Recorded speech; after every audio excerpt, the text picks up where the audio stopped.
Olá pessoal, vamos ver agora então o teorema fundamental para integrais de linha. Lembrando que a demonstração dele vocês vão encontrar no material impresso. Bom, o teorema fundamental para integrais de linha, a gente vai fazer uma analogia com o teorema fundamental do cálculo. Então, do cálculo de uma variável real,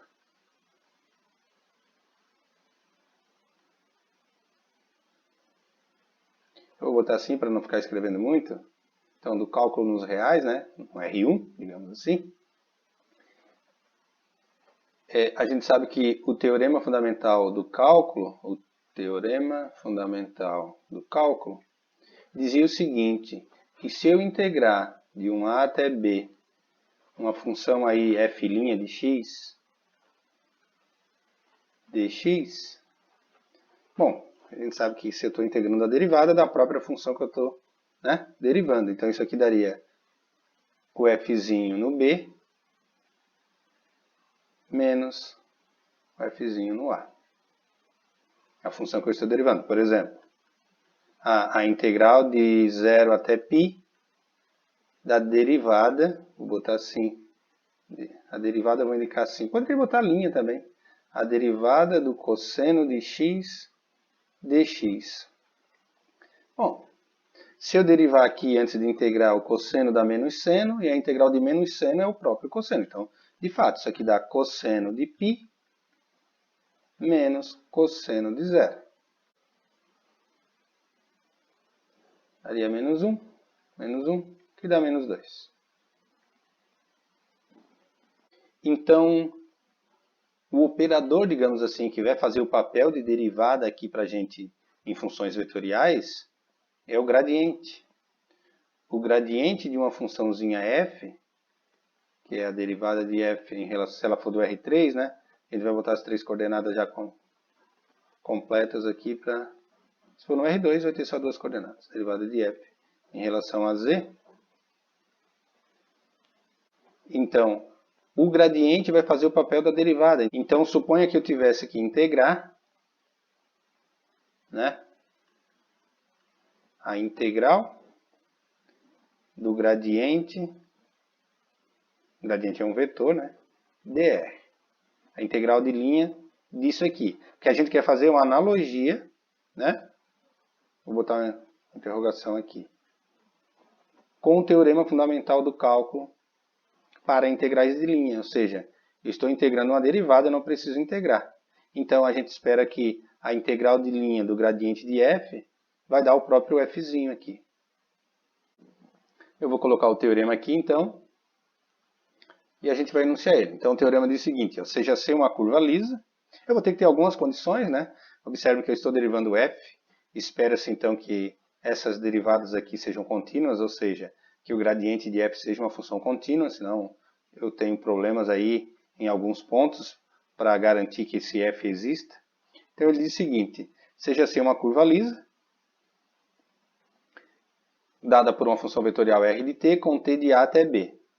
Então, se eu for resolver essa integral aqui, eu tenho que tomar certos cuidados, tá? Porque, em geral, a curva vem parametrizada em função do tempo. Ou seja, vem dado para a gente o tempo. Mas o fzinho não depende do tempo. O fzinho, né, depende de x, y e z em geral. Vai depender das coordenadas. Então, o teorema diz que a integral de linha, fazendo analogia com o teorema fundamental do cálculo, a integral de uma derivada, digamos assim, grosseiramente, né?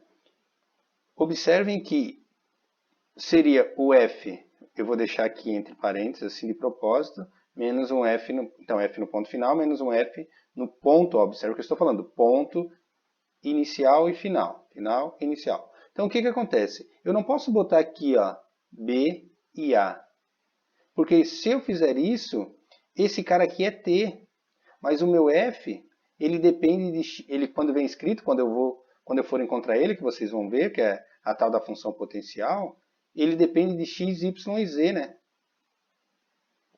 E aí eu não posso substituir o t aqui dentro, a não ser que eu reparametrize o f em função do parâmetro t, mas isso demora muito.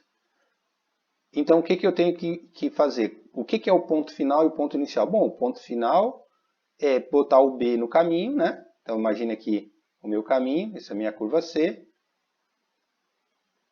Esse cara vai ser R de B, ponto final, que é a posição final. Isso aqui é, né, se esse cara aqui indicar a posição. E esse aqui é o R de A, que é a posição inicial. Ponto final, ponto inicial. Então, aqui dentro do meu F, eu vou ter que botar o ponto final e o ponto inicial. Então, um R de B, final, menos F aplicado no ponto inicial. A gente vai fazer um exemplo e vai ver a utilidade disso. Então, vamos mais uma vez aqui. Qual é a utilidade desse teorema? Ele tem uma utilidade muito grande nos campos vetoriais conservativos, porque a gente viu que se um campo vetorial é o gradiente de alguém, então existe uma função potencial f, né? E se eu calcular o rotacional do gradiente, sempre vai dar zero. Então, o problema é que ele vem mascarado. Ele não vem dizendo que é o gradiente. Eu forneço um f para vocês.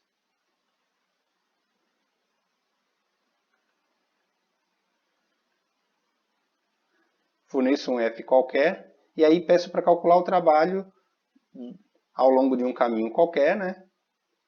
Desse campo de força aqui. Aí, o que acontece, campo vetorial? O que acontece? Pode ser que eu nem dê o caminho, só forneça o ponto inicial e ponto final, ou forneça um caminho muito complicado. Aí eu vou verificar o seguinte, pô, esse caminho está muito complicado, vai demorar muito. Será que esse f aqui não é o gradiente de alguém? Como a gente já viu? Se ele for o gradiente de alguém, existe a tal da função potencial.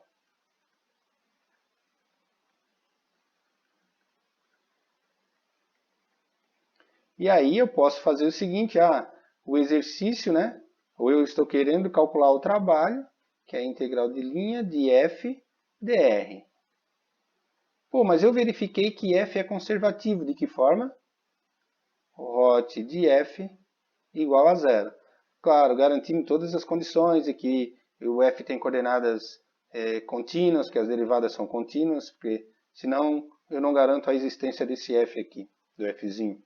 Mas aí eu verifiquei que o rotacional do fzão é zero. Então eu posso trocar o fzão pelo gradiente do fzinho. Mas eu não sei quem é o fzinho. Mas aí eu sei encontrar o fzinho, né? Apesar de não saber quem ele é, eu sei que ele é a função potencial do campo gradiente e eu vou à busca dela, como a gente viu. Nem que seja lá pelo macete.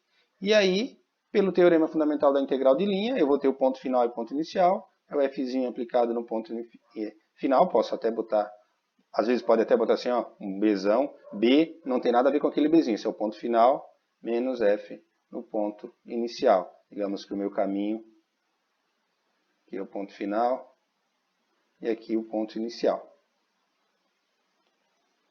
Então eu vou fazer dois exemplos agora. Um exemplo simples, com uma função bem básica para a gente entender o conceito do teorema, e um com uma função um pouquinho mais complicada para a gente, que seria o campo gravitacional mesmo. Eu quero calcular, digamos, o trabalho para levar uma partícula de um ponto até outro, e eu não dou o caminho, só tenho os pontos finais e iniciais.